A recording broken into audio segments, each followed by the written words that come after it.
Maida Yuna? Hadir, Bu. Khairatu Nisa? Hadir, Bu. Oke, hari ini semuanya hadir ya. Bagus. Oke, ada yang masih ingat pembelajaran minggu lalu kita mempelajari tentang apa? Teks eksposisi. Oke, benar ya. Kita minggu lalu membahas tentang teks eksposisi. Ada yang masih ingat teks eksposisi itu apa? Teks eksposisi itu informasi yang akurat. Oke, ada yang menambahkan? Teks eksposisi itu penggunaannya supaya kita sebagai pembacanya tidak menemukan yang hoax, Bu. Jadi tidak tertipu oleh sesuatu yang tidak dibutuhkan. Baik, terima kasih ya penjelasannya. Hai, dengan Catherine. Baik, pada hari ini kita akan mempelajari bagaimana cara membuat teks eksposisi. Minggu kemarin kita sudah mengenal apa strukturnya dan juga ciri bahasanya. Baik, strukturnya apa saja isinya? Ada tesis, rangkaian argumen, dan penegasan. Oke, ada tiga ya, tesis, argumentasi, dan penegasan ulang. Tesis itu berisi apa? Awalan, tesis Pembukaan seperti itu ya, dari tertulis. Terus argumentasi berisi apa? pendapat dari penulis. Oke, yang lain? Sudah lupa ya? Lupa ya, argumentasi itu tentang berisi pendapat, bisa jadi pendapat para ahli yang dikemukakan oleh penulis untuk menyempurnakan isi teks tersebut supaya para pembaca yang akan membaca teks tersebut bisa paham dan juga bisa percaya ya dengan isinya kalau membuat pendapat ahli misalnya gitu. Terus yang terakhir apa isi? Baik, hari ini kita akan belajar membuat teks eksposisi ya. Tidak seperti minggu kemarin kita bekerja sama dalam bentuk kelompok, hari ini kita sendiri-sendiri ya membuat teks eksposisinya sesuai struktur dan ciri kebahasaan yang sudah kita pelajari di minggu kemarin. Apakah anak-anak semua siap? Sudah mengerti kan strukturnya? Oke, baik. Sekarang tugasnya kalian silahkan membuat apa kayak ini seperti yang Ibu sampaikan, Ibu perlihatkan di salin di depan. Jadi kalian pada hari ini akan membuat teks eksposisi secara mandiri ya. Berikut kriterianya: yang pertama, temanya bebas. Yang kedua, sumbernya harus dapat dipercaya atau dibuktikan ya. Sumbernya cari dari mana saja, dari koran, majalah maupun internet ya. Carilah sumber yang dapat dipercaya untuk pembuatan teks eksposisi kalian. Kemudian teksnya harus mengikuti struktur dan ciri kebahasaan seperti yang sudah dipelajari ya, seperti yang kita pelajari minggu kemarin. Kakak mengerti? Mengerti. Ada yang ingin ditanyakan mengenai bahas kita? Tidak ada. Oke, sekarang Ibu berikan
Ibu akan duduk di bangku murid ya, untuk kalian presentasi.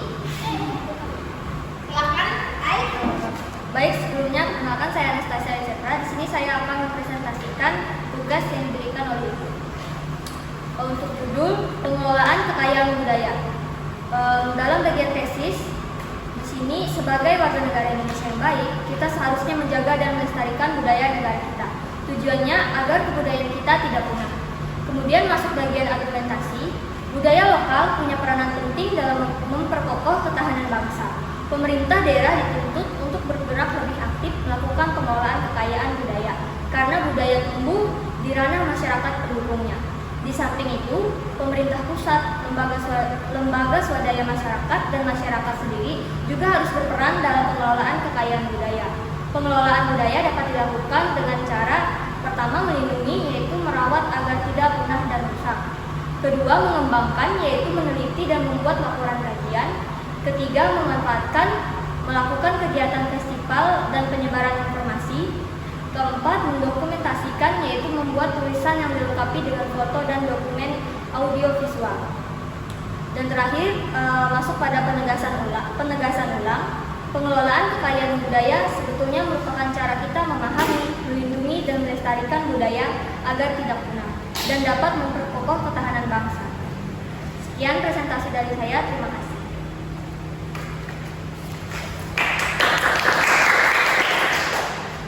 Oke, tepuk tangan untuk Ai semuanya.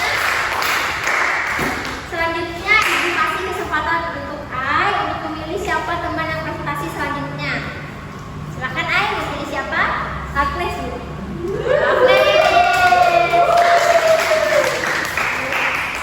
Ya, sepertinya Agnes sudah sangat bersemangat ya untuk presentasi. Silakan maju Agnes. Ai boleh duduk. Ibu akan perhatikan dari bangku.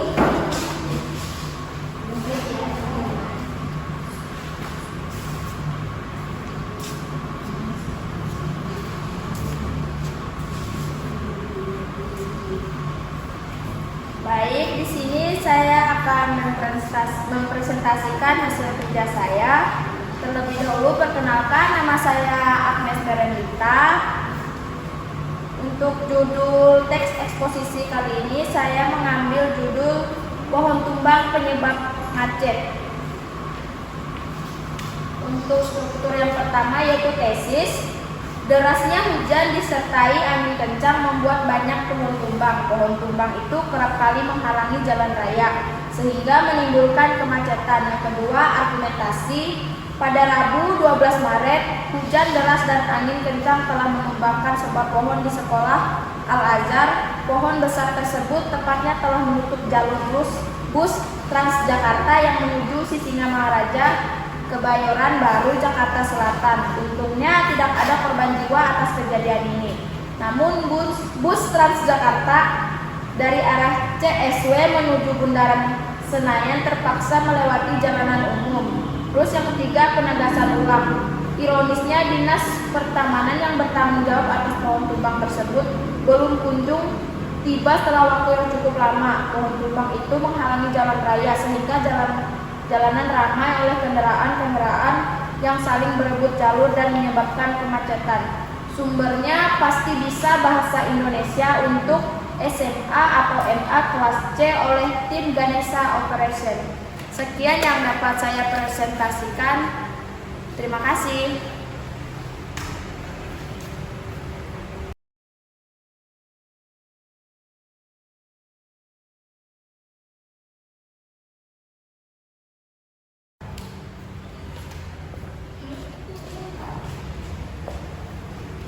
Baik, perkenalkan nama saya Sena Tunisa. Di sini saya akan mempresentasikan teks eksposisi yang berjudul Menumbuhkan Kesadaran Lalu Lintas.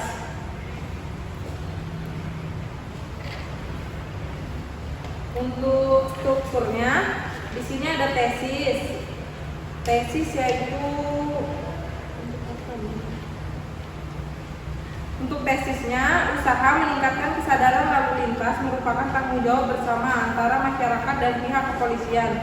Polisi lalu lintas memang punya tugas pokok mengendalikan lalu lintas untuk mencegah dan meniadakan gangguan maupun ancaman di jalan. Harapannya dapat tercipta keamanan, ketertiban, dan kelancaran lalu lintas di jalan umum. Untuk argumennya, namun peningkatan pemenuhan kebutuhan masyarakat tidak seimbang dengan penyediaan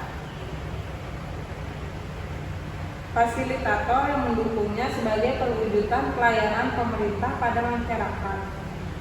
Ketidakseimbangan tersebut akan menimbulkan masalah baik berupa kemacetan, pelanggaran lalu lintas, bahkan kecelakaan lalu lintas yang kita jumpai sehari-hari. Untuk penegasan ulangnya,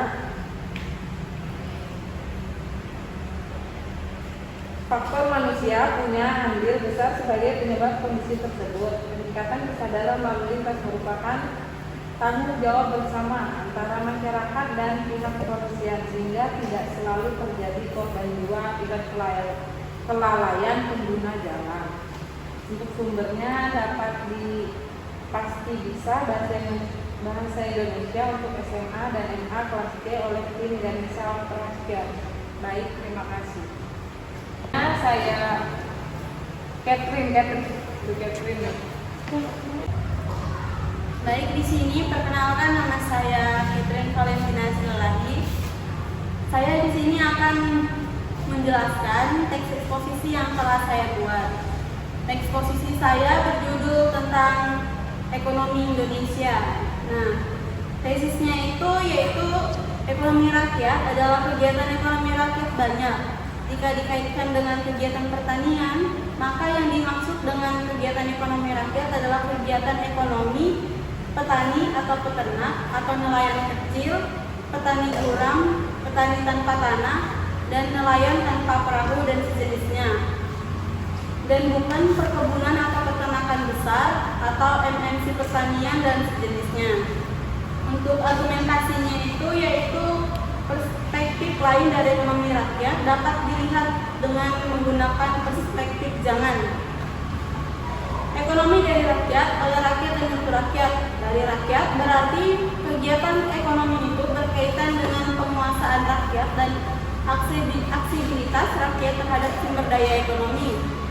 Kemudian rakyat menguasai dan memiliki hak atas sumber daya untuk mendukung kegiatan produktif dan konsumtifnya oleh rakyat, berarti proses produksi dan konsumsi dilakukan dan diputuskan oleh rakyat. Jadi rakyat memiliki hak dan atau pengelolaan proses produktif dan konsumtif tersebut.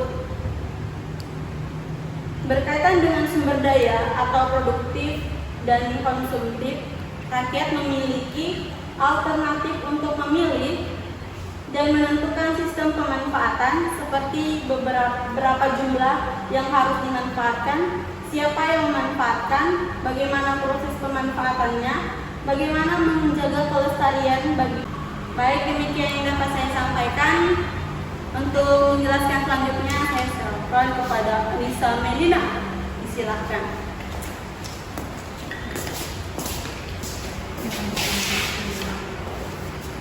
Baik, perkenalkan nama saya Anissa Medina. Di sini saya akan membacakan teks eksposisi yang saya buat yang temanya tentang kesehatan. Mencegah penyakit stroke dan jantung. Yang pertama, tesis, stroke dan jantung adalah penyakit yang sangat berbahaya di dunia berdasarkan data WHO tahun 2017. Penyakit-penyakit ini merupakan pembunuh manusia nomor 1 dan 2 di dunia. Penyakit ini bisa menyerang siapapun, tidak mengenal usia maupun jenis kelamin penderita. Yang kedua, rangkaian argumen, terdapat beberapa kebiasaan buruk yang menyebabkan penyakit stroke dan jantung yang menyerang manusia. Di antaranya seperti merokok, pola hidup yang tidak sehat, makan sembarangan, dan minum minuman yang beralkohol. Perlulah langkah yang tepat untuk mencegah penyakit tersebut agar tidak menyerang tubuh kita. Penegasan ulang. Terakhir, kita dapat berolahraga secara teratur. Tubuh yang sehat dan tegas diperoleh dengan rajin berolahraga serta menjaga pola makan yang seimbang. Baik, sekian dan terima kasih. Baik, semuanya sudah presentasi? Sudah sekarang sudah paham ya bagaimana cara membuat teks eksposisi atau sulit?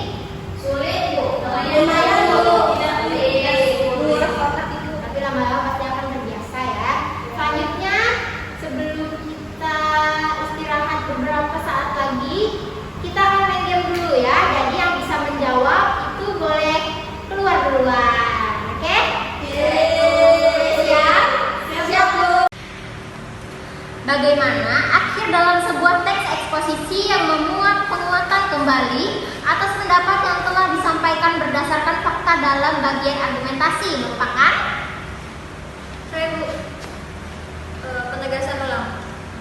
iya benar. Oke, Ai silahkan keluar ya.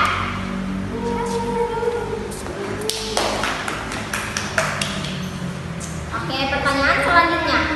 Perhatikan kutipan di bawah ini. Ayo disimak ya anak-anak. Saat ini Indonesia diperkirakan telah memiliki kurang lebih 90 juta orang yang tergolong ke dalam kelompok consuming class. Kutipan tersebut membuktikan bahwa tesis sang penulis berupa fakta. Dalam teks eksposisi, kutipan di atas termasuk ke dalam struktur. Saya Bu, Ya, Nisa. strukturnya itu argumentasi. Oke, benar. Silakan keluar ya, Nisa. Pertanyaan terakhir, ayo yang lain semangat ya, disimak baik-baik. Teks eksposisi merupakan teks yang memuat. Saya Bu, Oke, Catherine. teks eksposisi itu memuat gagasan pendapat yang berisi sebuah informasi dan pengetahuan yang didasari oleh fakta yang sebenarnya. Oke, benar ya. Terima kasih, Catherine. Silahkan keluar. Nah, untuk Agnes dan Sahiratu Nisa, apakah ada yang ingin membacakan kesimpulan atas pelajaran kita pada pagi hari ini? Oke, Agnes silahkan maju ke depan. Kesimpulan hari ini adalah kita dapat membuat teks eksposisi dengan tepat sesuai struktur yang sesuai serta menulis menggunakan kaidah kebahasaan dengan baik. Bisa dipahami lagi bahwa teks eksposisi ini untuk menyampaikan sesuatu kepada pembaca dengan argumentasi sebagai pendukungnya, Bu. Oke, terima kasih ya, Agnes.